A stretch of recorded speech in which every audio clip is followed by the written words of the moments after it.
Coming to tonight's session on how to design products with empathy and leave your biases behind. Let me give an introduction to our acclaimed and admired speaker of tonight, Alexandra Lung. Alexandra is a product leader and a digital transformation expert who has been in the game for more than 10 years. She started her career working as a strategy consultant. She has previously held positions in marketing, communication, product strategy and development, and consulting in digital transformation. She's been building products for years, touching various phases of the product lifecycle: user research, business insights, market analysis, financing, product vision, strategy, road mapping, and execution.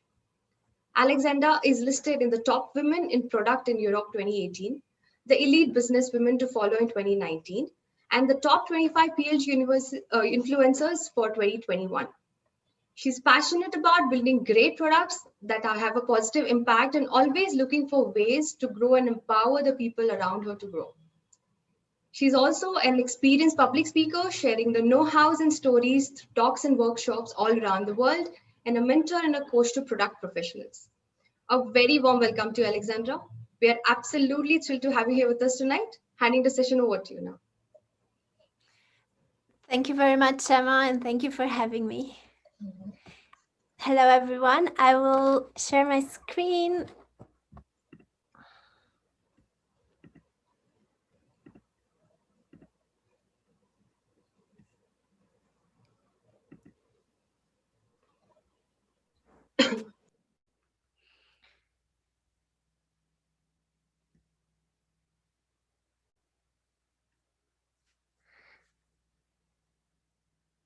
Okay, I think everyone can see my screen. Hello again, I'm Alexandra Lung. I'm head of product at Aircall, managing the product and design teams here. And today I'm going to talk about biases and decision-making in product management and product design. But let me start with a story. So we are in 2008 in a strategy agency where I was working as a consultant. And my first task, my first big project there was the launch of a new beverage on the market. And this beverage was a beverage that was actually healing hangover. So it's the beverage that you can see here in the image. But picture this. I'm someone who doesn't really drink much, and I never had a hangover. And this product said absolutely nothing to me. I was thinking like, what's the value? There's no value in this. I tried to smell it and taste it. It smelled and tasted awfully. And I was thinking, I cannot market and strategize on this product that that tells nothing to me.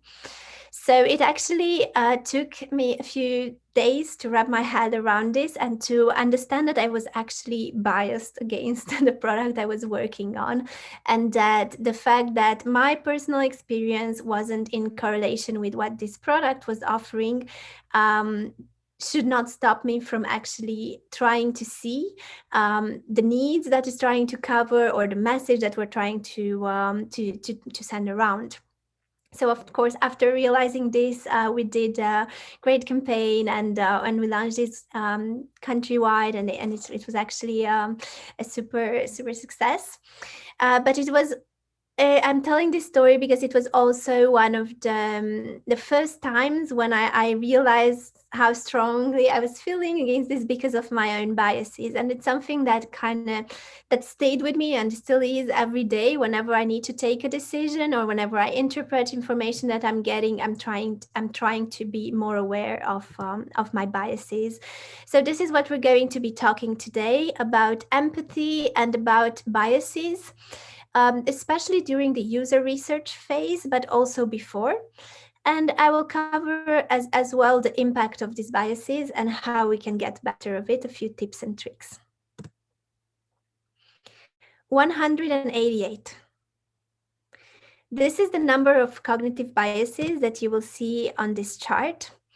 So this talk is not about a lecture about all these biases, but I just wanted to share this with you as it's really interesting if you want to get a bit more in depth on what other biases exist out there. Today, I will only be touching on a few that I've seen happening more frequently. But disclaimer before I really get into the biases themselves, this is really hard. as all topic that kind of asks to be more aware of yourself or the way you think and the way you take decisions. This is a pretty hard topic, but it's also a topic that once you are aware of it and you start tackling it, it can have a big impact, and you will see a big impact on the people around you, on you as a professional, and on our users especially, and businesses. So first of all, what is empathy? I know we are all pretty aware of this, and we say empathy sometimes quite a lot. It's actually the fact of putting ourselves in someone else's shoes and feeling what they feel. IDEO also defines this as a deep understanding of the problems and realities of the people that we are designing for. And of course, empathy is a very positive trait. But sometimes I was thinking, are there any cases where empathy is too much, and how much empathy is too much? So let me give you a bit of a maybe extreme example. Let's say I am a doctor and I am highly empathetic, like everything that could hurt or make my patients feel any kind of pain will cause me pain, and at a point that I will feel very bad. I won't be able to actually do anything that might cause any degree of pain to my patients. And in this case, as you can see, this would actually stop me from being an effective doctor and actually healing my patients. Well, I know it's a very extreme as an example, but if I relate to something that happens in a day-to-day basis with the product and design teams, let's imagine that we are going through a round of interviews with users, and I've just gotten out of the last interview, and in this interview, the user was telling me about this problem that they have with our app. And it's something that, like, when I heard it, I was like, oh my God, like, this is so frustrating, and this is something we can definitely solve. And it's something that was really like painful for this user, and it made so much sense to just fix it. So when I got out of this session, I went to the team and we were debriefing, and I was feeling so strongly, and this pain is really something that like needs to be there, like prioritized. And actually, when I looked at the synthesis of all these user interviews that we've done, I realized this user was the only one that mentioned this problem. So this problem might not be the most important or representative, or the one that we want to start tackling. And this is the common example of what we call the recency bias, and the fact that the less information that we get, or the last person that we talk to, will influence the way we feel about a certain topic. So I'm definitely always very careful whenever I just get out of a conversation or of a user research interview, and try to take a step back. So I think one of the best ways of actually gathering user information is by doing user interviews. But it's also during the user interviews that most of the biases arise. So I will talk about a few of this that I've seen happening most. And one that I've seen happening pretty often is the framing effect. So this is actually based on the fact that we as humans, we do not take decisions in isolation. We will be very influenced by the way the information is presented to us. So let me give you an example. Sometimes we ask our users, what did you like or dislike while using this product? So here we frame actually the answer of our users around positive and negative parts. But imagine if on the other side, we would ask a more open question like, can you describe the last time you used it? Or how do you feel when you use this product? In this case, we are not trying to make them say one pro and one con. We're actually trying to understand their experience and the way they use it.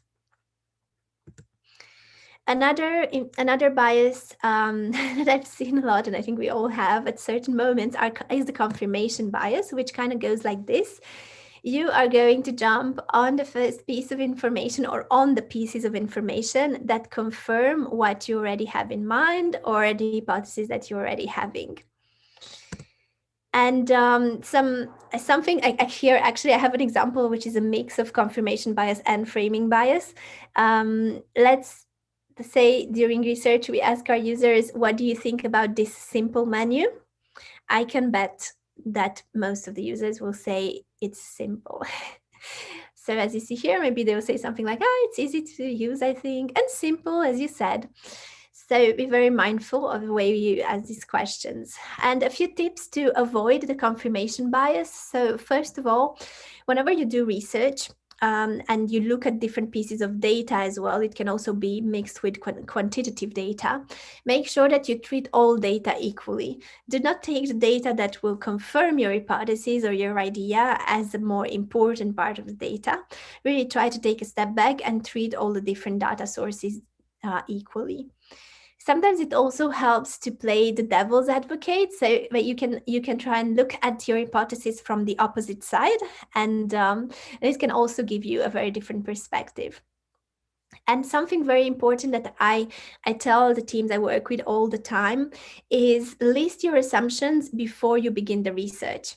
It's really important that you list one by one all the assumptions that you have before you ask the questions, because sometimes after or in the process of like interacting with the users, you might change a little bit your assumptions, or you might skew some of them, or you might try to change the conclusions by changing also the assumptions that you had at the beginning. So really write it down, write the list down with your team.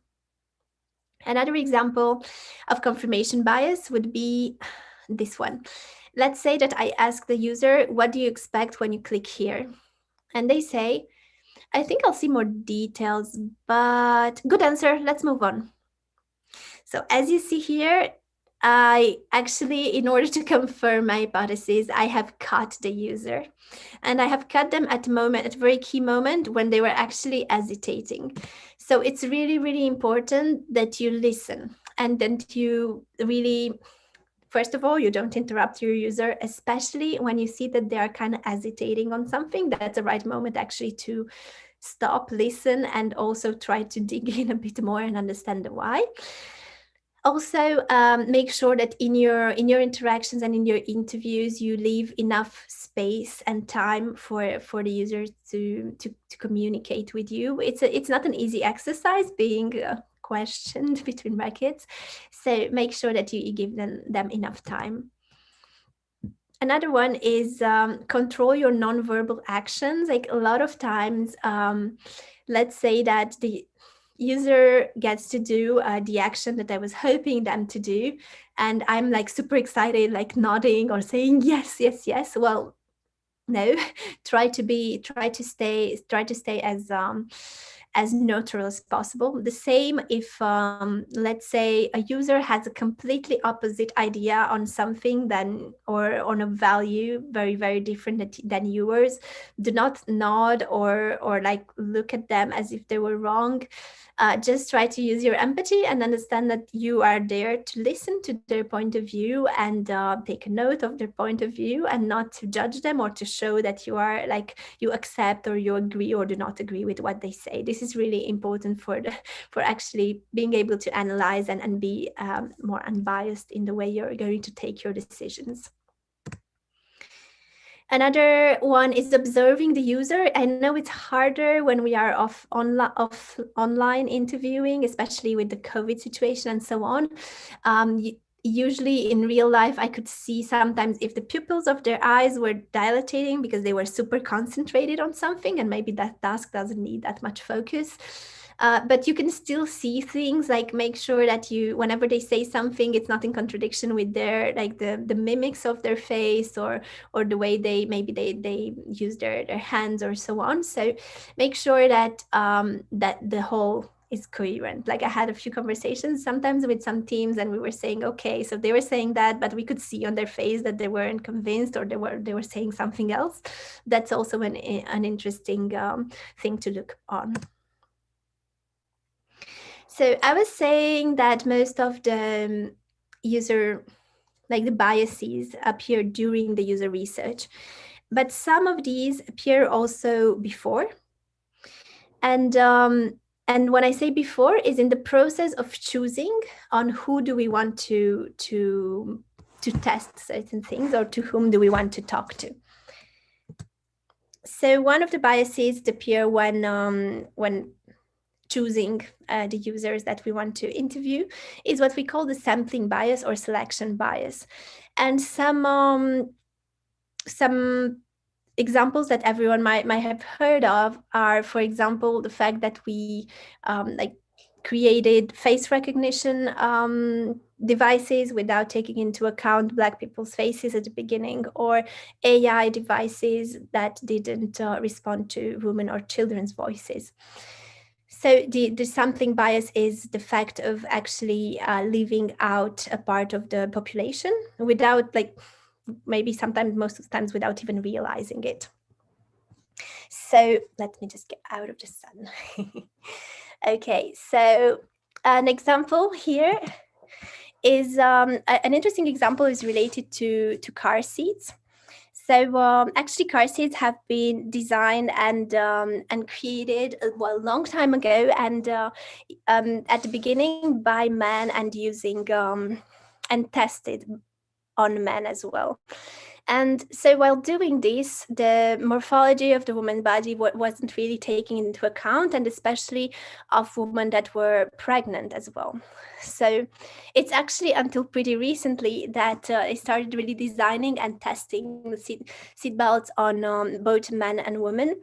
And it just makes me think on the impact that this can have on a pretty big part of the population. Another bias that can occur when we choose the people that we want to talk to is what we call the membership bias. So here, basically, sometimes we will choose to talk to the person that is maybe the most popular person in a group, but we need to also understand that the most popular person in a group might not be the most representative for the group. So let me tell you a story. A few years ago, I was working to build an internal tool for targeting the support teams. So in order to talk to our users who are support reps, I went to the team manager and I asked them for permission to contact a few of his people, and he gave me a few names, and we went and interviewed them. And actually, we realized that, of course, he gave me some brilliant people, and the people that he thought are the best, the ones that know certain things the best, or are the best performers. But actually, afterwards, when starting to test the product more and to discuss with more people, we realized that these people weren't the most representative ones. So whenever you have the choice to make sure that you first explain very well the criteria or type of persons you would like to talk to, or the criteria that you're looking for. And secondly, make sure that you can, if you can bring up in the conversation the membership bias, you can, depending on the relationship you have with the other persons around you, don't hesitate in order to choose your group. So we've been talking about different biases. But you can ask me, okay, so what? We are all biased. What can happen? So I think, first of all, the impact of our assumptions and the impact of us being more or less biased can be seen directly in the financial part, in the business, the features or the product or the company itself. Taking the wrong decisions and understanding things in our own way, instead of looking through our users' lenses, can sometimes even kill a product or a feature. Another aspect of the impact of biases can be also seen directly on users. And I have a couple of examples here. So a few years ago, Google Maps released a new feature, which was called the Google Maps Cupcakes. And the idea was to show, whenever you go from point A to point B, not only the path you need to take and how long it takes, but also how many calories you would be burning, and estimate this in mini cupcakes. So as soon as this feature got released, a lot of comments came out around shaming people for eating, and also for the perpetration of the diet culture. And of course, without taking into account the people that really have serious illnesses related to consuming or eating disorders. And of course, Google took this out very, very quickly, and this didn't happen. This was also only released for a very short time lapse, but it made me think of what could the impact be on such people that have already eating disorders or difficulties related to eating. Another interesting example is Barbie. So actually, the kids have been asking forever that they want Barbie to talk to them, and a few years ago, Barbie released what they call Hello Barbie. So it's a Barbie that actually talks back to the kids, and that was trained with different AI mechanisms in order to have the conversation with the kids. It's only that at the beginning, Barbie had only a few topics of conversation, and for example, whenever a girl would say, oh, "Hey Barbie, I want to talk about science," Barbie might say a very basic phrase about science, and then she would say something like, "Oh, now let's talk about fashion. This is cooler." So I imagine you you can see where I'm going with this, and what the impacts of these can be on generations of our kids interacting with this Barbie, and also on the responsibility of us as product people, taking products out there that have a big impact on different populations.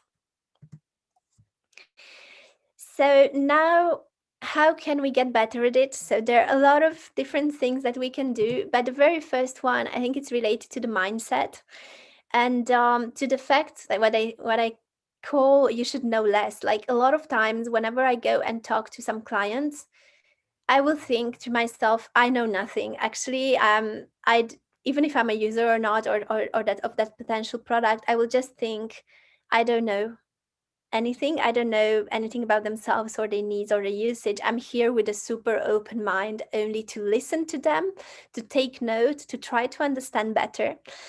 And I don't have any judgment or any ideas about this already. It is hard because we always do, right? We are already opinionated, or we have our own culture or our own thoughts already in there.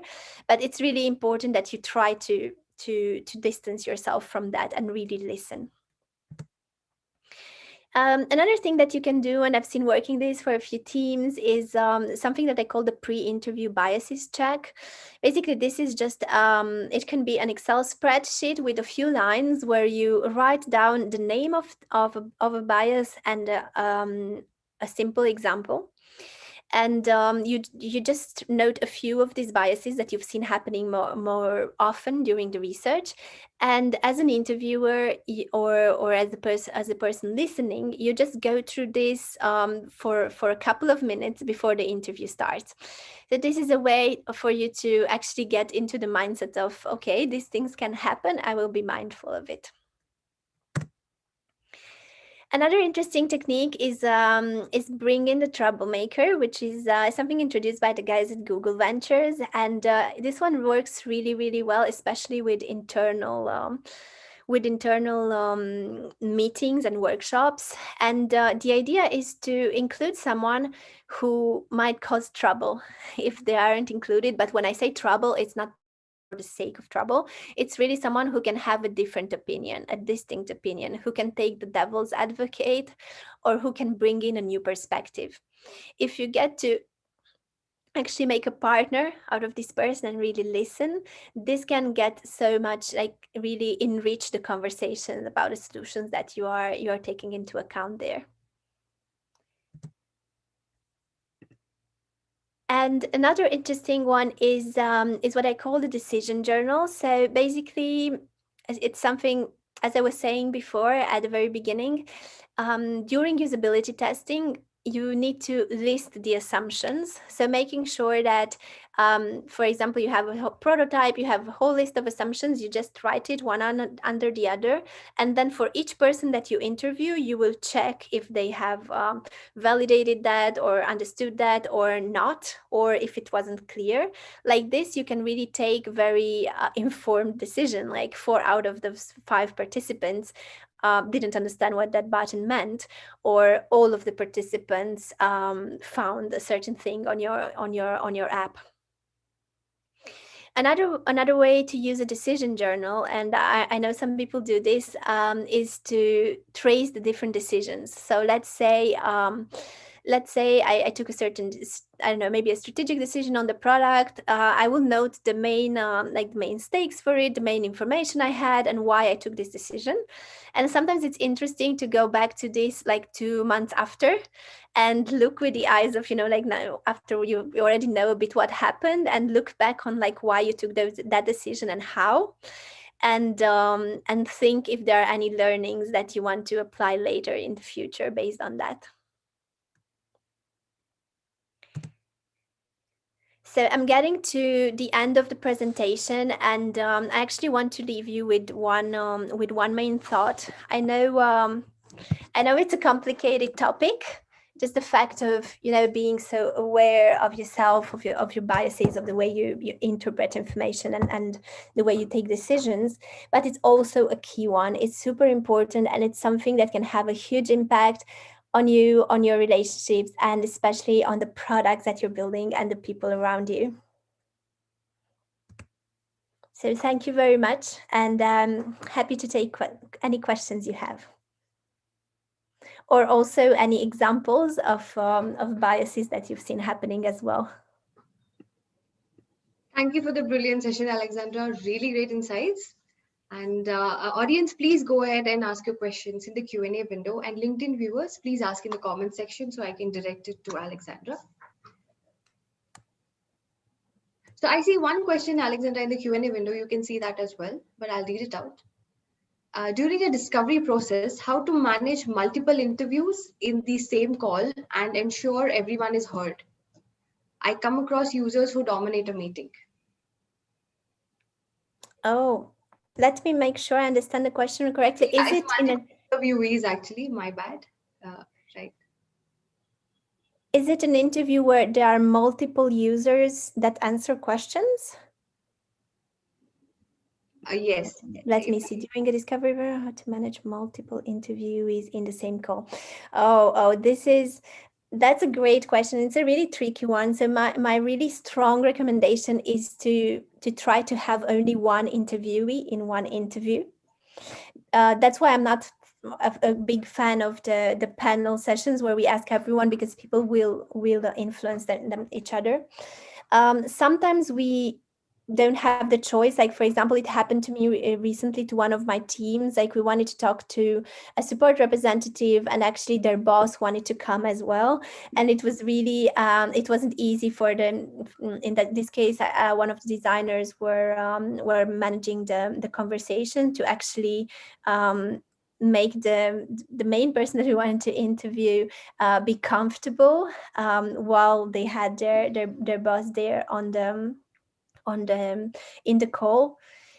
Usually what I think it's important also to make sure, for example, in this case with us, for the person and their boss, it was really to make sure that we make everyone feel comfortable, that we say things like there is no wrong or right answer, and that we do not judge, and we do not let people cast judge on each other. Like, whenever someone tries to say something else, we would just acknowledge everyone's point of view and listen.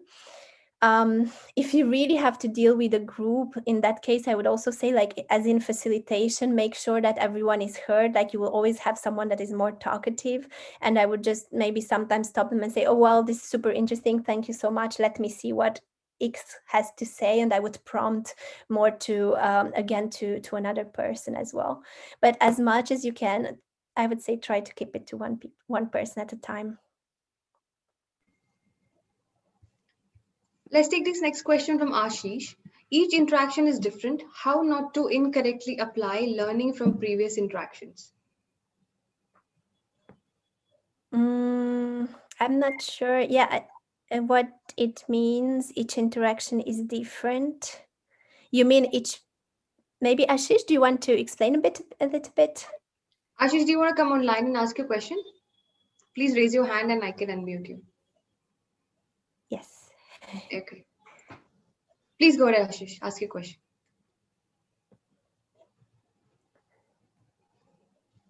Hello, Ashish. I think you're still muted.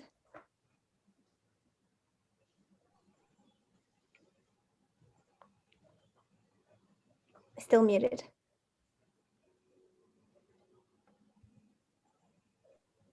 Can you hear me now? Yes. Yes, good. Ashish, we can hear you. It was mentioned that there can be over empathy, under empathy in the example of a medical practitioner.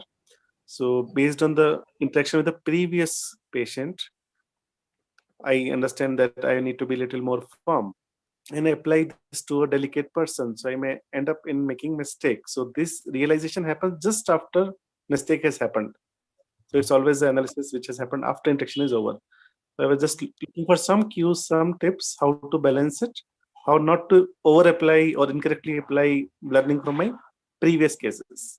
I hope I'm able to communicate and transfer my query. Yeah, so if I understand correctly, like even in user research, right? Like you will talk to people that are very different and how not to.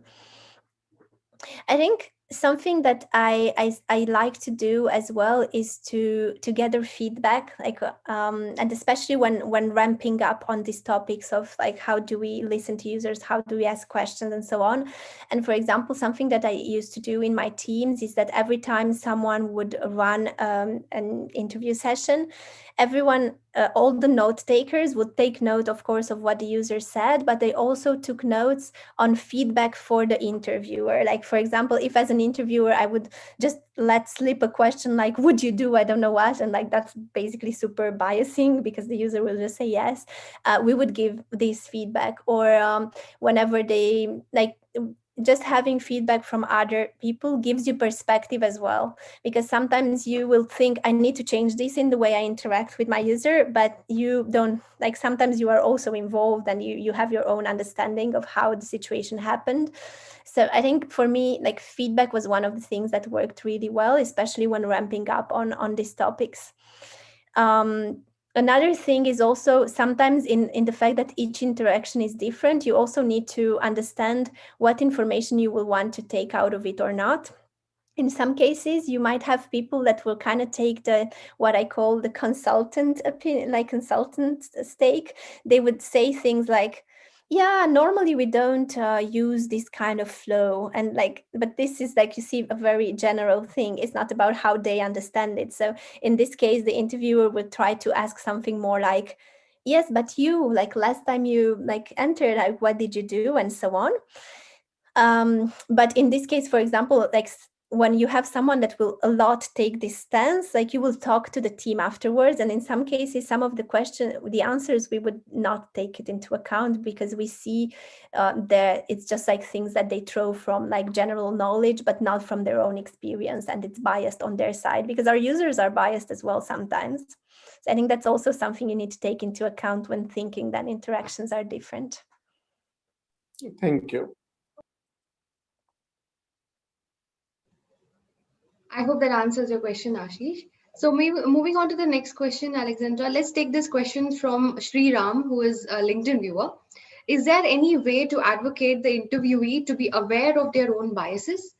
Let's say they have a rough idea about what the agenda or objective of the meeting. They have made up their mind to give a particular answer.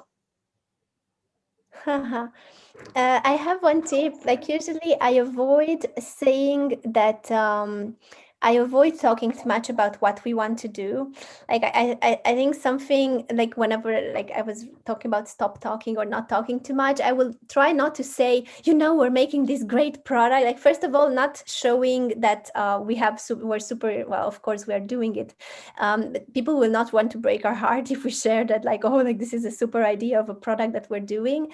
And also trying to not to give too many information beforehand. Like, and even at the beginning of the interview, I will be very like wide. I will be like, actually today we will be talking about, I don't know, the dashboard of our product or something like that. Well, I'm going to give the least information possible so that they don't kind of try to make it up.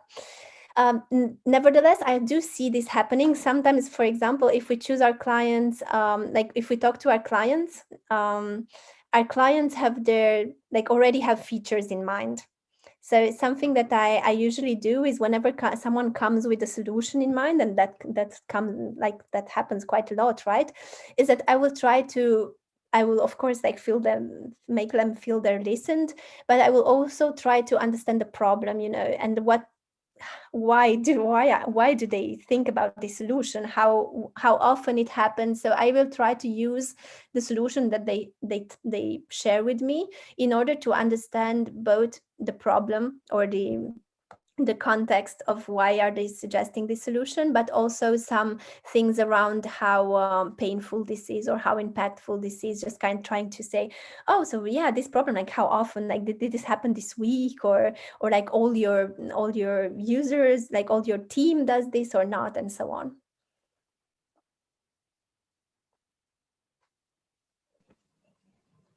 So the next question is from Sarah.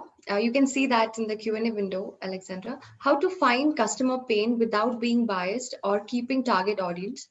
Asking question tailoring to certain audience might be biased unintentionally.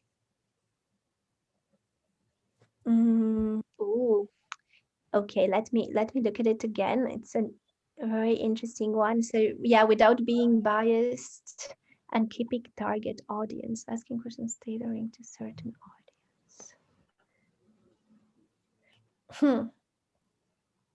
I think I could go over and over again with other like tips and tricks, but I think for me, again, it's about us trying to be more aware of it. First of all, if you consider yourself as part of the audience or not, I think the first step for me is really like taking that step back and thinking, okay, I'm tailoring this to this audience.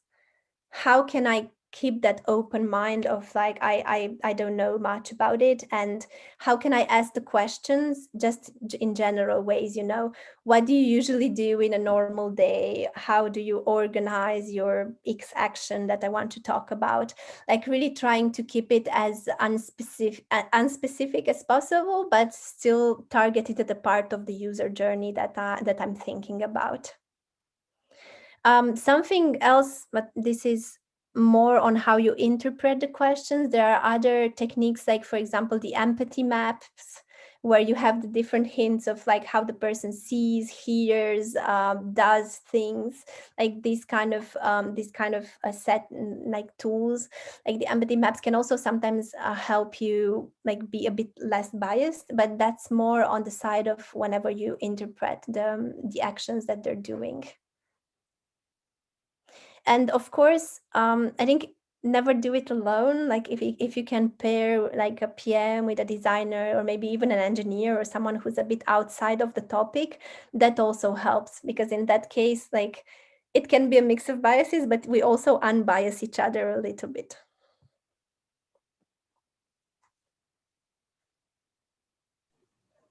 The next question is from Mani. What is the best practice and tools used for remote user interviews and usability testing, given the pandemic situation we are in? Another great question. I would say we still use, I think in my like previous teams and in my actual teams, we just use the same tools that we used to, like we do our, for example, envision prototypes, and we use Zoom to connect and to actually just see what the user is doing on their screen as well. Until now, like as long as we all have a good internet connection, it still worked pretty well. I don't have any like other specific tools. Yeah, as long as it's like for interviews or for showing a prototype, it works. Of course, if you think about other ways of getting insights, like A/B test or so on, then you have specific things for that. Right. We have so many questions lined up for you, Alexandra. This has been a great interaction. And thank you, audience, for Exciting. Okay, I'll try to be participating. a bit shorter. No, that's okay. I mean, you're answering brilliantly. So we'll take this next question from Rohit. That's again in the Q&A window as well, if you want to see Alexandra. There are many ways to reduce biases. However, you would never know how much the biases have been reduced by using those methods. Are there any specific ways to check the residual biases ASAP before working on the product? Wow. To be honest, there is no very scientific way that comes to mind that can be really like numbered or something where you can say like 50% less bias, unfortunately. I think of also something to take account is like we talked quite a lot about qualitative information. The mix, like for me, the best mix is the mix with qualitative and quantitative information. And as I was saying, taking all the quantitative information into account as well. I think I couldn't say either that we're reducing it by X or checking, but I think it's definitely a way to check and especially to complement. Like a lot of times we even start from quantitative and we want to understand more, or we uncover something on the qualitative side and we try to look more into the data. So I'd say maybe using more data as well. I think also some ways of gathering user feedback are already known as being less biased, like as we were saying, if you interview one person versus if you interview multiple persons in the same time, or if you do a survey where you have like certain questions versus if you really talk to the people, like it's also not the same cost, of course, like it depends on what you want. But I don't have like other like very scientific way to check, unfortunately. Thank you for that question, Rohit. I'll come to the next question. Most of the times, users are biased when giving feedback or even when using an application. How do we put this across so users can approach something with an open mind, especially when dealing with data science projects? Super interesting. I think whenever giving feedback and when using application, I think here I usually try to really empathize. Like I know it's not easy to be interviewed. I know they have their own ideas and that's normal. I think it will depend on the topic. I know topics where, like, for example, there is this example that I always like to use is we were working with this sports institute, and we asked people how often do they go to this gym, and they told us, like, we go, oh, I go like 3 to 4 times a week. And actually when we looked at the data, we saw that they were only going once to twice a week. And this is because like as human beings, we want to we don't lie, it's not something that we do on purpose, but we want to be seen in a certain way, or we want to see each other in a certain way, or maybe we've given ourselves an objective of going 3 to 4 times a week, and it's hard for us to see that we are not really doing it. So I think it's up to us to try to sense, like to double check some of this information, or to sense if our image of ourselves or our actions is accurate with what we're saying. It's hard to sense it. It's also the way you ask the question. Like I usually don't ask these kind of questions like would you, or even how often. I would ask something like when is the last time you went to the gym, for example. In this case, it's something that they will be like, they would just say it and it will be the reality, because it's something they remember, and it's pretty recent most of the times.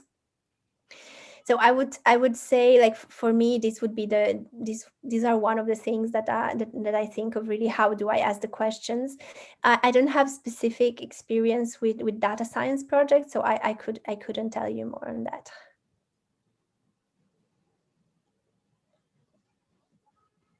What are the ways you can make people interested in what you are trying to build when there was situation where you were losing a trust? The next question, Alexandra.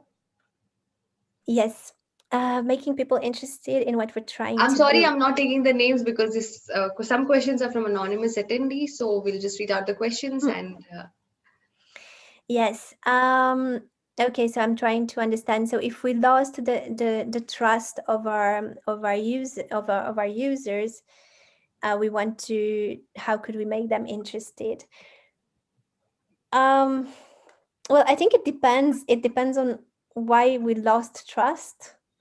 Did we lose trust because we didn't deliver something, or did we lose trust because we didn't deliver something that corresponded to what they wanted?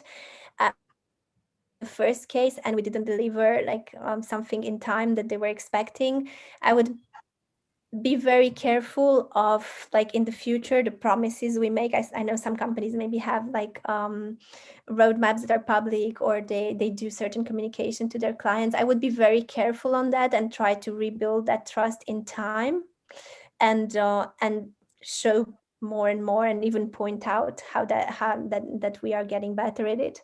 If we lost trust because we didn't deliver something that corresponded to their needs, I think it depends. If you have a lot of small clients, or if you have very big ones, enterprise clients, I think the conversations are different. I think you can either acknowledge it openly. For example, if you have a few big clients that tell you, well, this doesn't correspond to what I want, I'm not happy, you can just listen and try to understand again what their needs are, and try to use a better process this time in order to be able to build something that corresponds better to their needs. I think I can go forever. Like, I think it just depends on why we lost the trust. But for me, it's really around like who would make them interested by listening and by communicating, but not engaging, like not promising things that we cannot do, because that will only break trust even more. Absolutely. Agreed. I think, Alexandra, we should really have a detailed session because we're getting so many questions on the biases and the topic that you have covered, and this seems really interesting. The audience is also Wow, I loving see it. that. Yeah. So the next question is from Rishabh. What should be the key points to take into consideration when having a session with kids as opposed to grown-ups? Kids tend to have a lot of questions in between, and that disrupts the flow. Well, that's such great questions. To be honest, I've never done this with kids. I've done this with, like, once with an adult that had a kid, and I could see that it was way more disrupting. I would say, for me, it's always about getting creative as well. Can you create a game? Like sometimes we do card sorting. In order to to see the patterns of how the users would organize the information. Is something like that maybe easier to do with kids? Or maybe we can just have shorter sessions, very short sessions with kids. I think, oh yes, and the fact that, like, whenever I have people that ask questions, one tip that I always give is do not answer. We are always very tempted because we want to help out and like explain. But whenever someone asks me like, what is this? Or why is this like this? I would just say, I don't know. Why do you think it is? And it makes us feel bad sometimes to say we don't know, even if we do. But that it's just a way to actually refocus on what we're talking about. So I would say either throw the questions back at them, or like, oh, what do you think? Or I would really think for kids as at very specific sessions that are not just, like they would not stay for 30 minutes of questions, or I try to make it like more like a game for them. Or give them, maybe you can even give them some rewards, like, oh, you earn 2 points. Or, well, I don't know if I would need to, like know more about like what you're trying to learn. But my first thought would be to make it more like a game, and to not make it too long. Right. So this next question is from Vipul. What do you do to stay calm if somebody is just going in a diametrically opposite direction to how you had planned to position your product?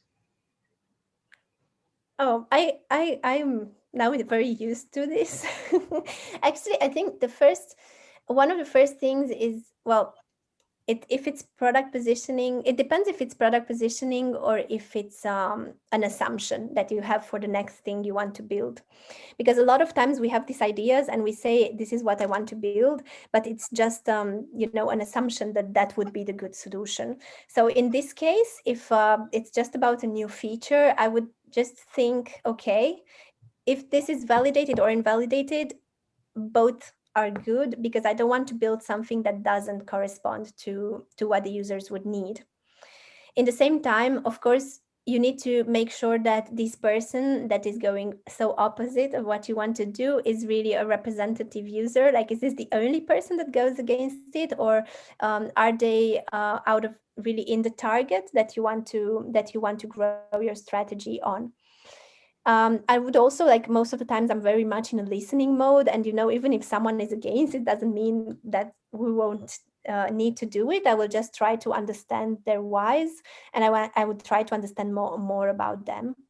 And just, one person will not break everything, unless if you are just a business that relies on one big company. But they will not break everything in your positioning. It's just interesting to understand why they are so different. But I don't take it personally also. Like, these are ideas, like, even if we believe in that strategy, like, everyone has the right, like, as I was saying, sometimes people will say things that are so different from your convictions or values or so on. You just need to be like, okay, I'm just listening. I'm just taking notes. I will discuss with the team afterwards, and I'm just here to gather this information. Right. So this next question is how to be creative during a discovery process. Would you throw some light on that, Alexandra? Creative during discovery process. I have a lot of tools around getting creative, especially during the phase where we test solutions. So usually if you start with interviews and you discover different problems, you will come up with solutions. So something that I usually do, and I think it's a mindset in the teams to really become more creative around this, is to use what I call lean experiments. So ways of quickly testing your ideas with less effort and getting a lot of learnings.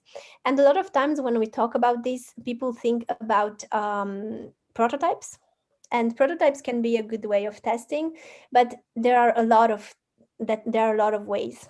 You can use A/B testing, which is pretty like we talk quite a lot these days. You can use something that is called Wizard of Oz, like whenever your users think that a bot is doing it automatically, but actually someone is doing it by hand. I don't know, let's say you want to start a referral program. At the beginning, someone is like sending the links manually, and whenever it's validated, we will do it automatically. You can just draw something on a piece of paper and show it on the street or in a certain area where you think people would be interested. There are a lot of ways that you can really test your ideas before really and developing them. And something that I do is a workshop where we think about these tests, and we think about the cost as well, and we put them in balance. And this is how we decide which tests we're going to run.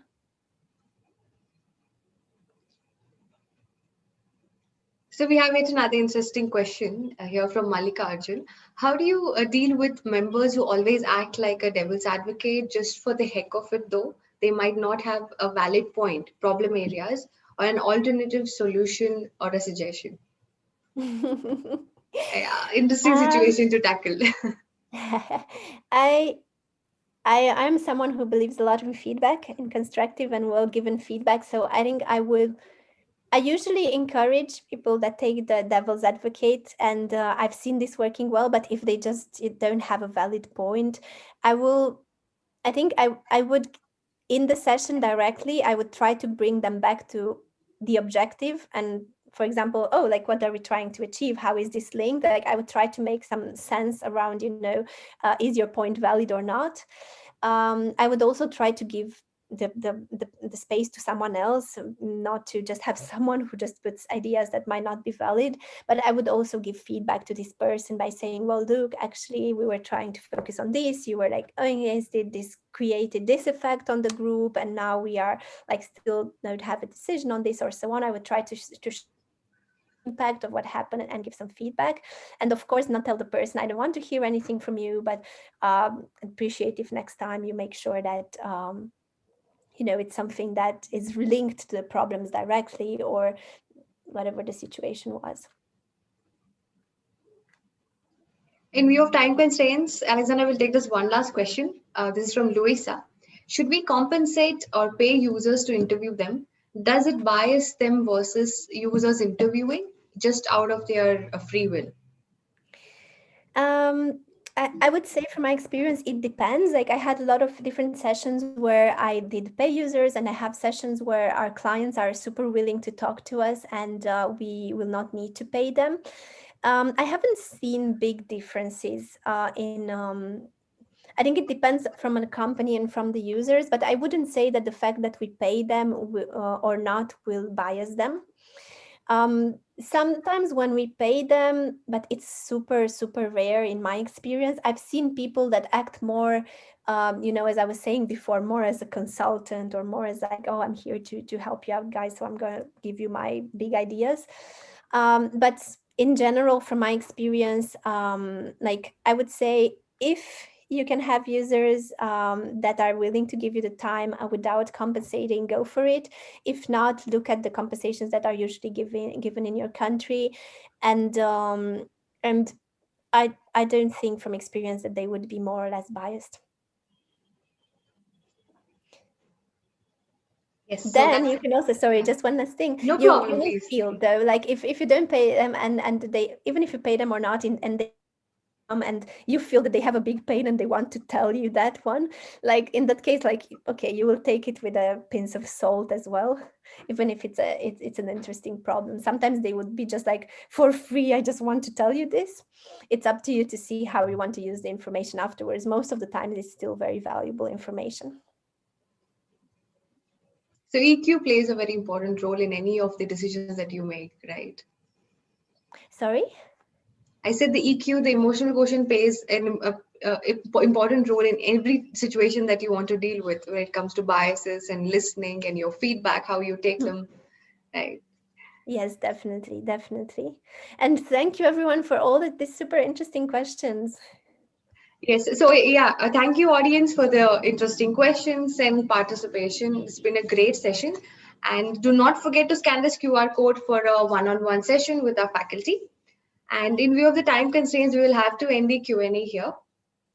But you can connect with Alexandra over other mediums like LinkedIn and the email, or if that's okay with you, Alexandra. Yes, happy to connect. Sure.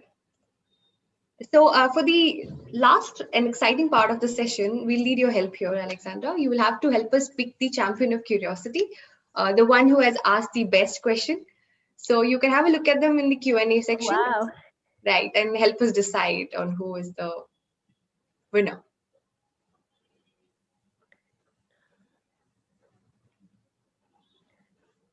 Let me very quickly read. I really liked the question of Rohit around like how can we check how can we limit biases.